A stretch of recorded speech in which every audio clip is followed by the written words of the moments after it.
This video also continues dispersion for scale variables. Specifically, this video talks about dispersion around the mean, and you should focus on variance and standard deviation. I will go over other methods of finding dispersion around the mean, but you should focus on these two, and the one you should focus on the most is the standard deviation.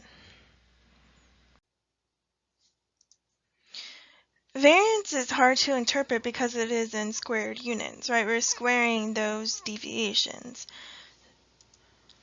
So, for instance, if you're finding the variance for time spent studying hours, the variance calculation would be in squared hours. And what does squared hours mean? Well, I don't know. That's hard to interpret, right? We don't know what squared hours mean. So, what we're going to have to do is unsquare it and take the square root. And the square root of variance is called the standard deviation. The standard deviation is the square root of the variance. Here are the steps for finding the population standard deviation. If you already have the population variance, it's very easy.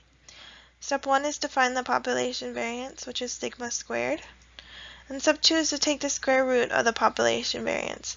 We're going to use the symbol sigma, without the square, to represent the population standard deviation. Here's an example of how to find the population standard deviation.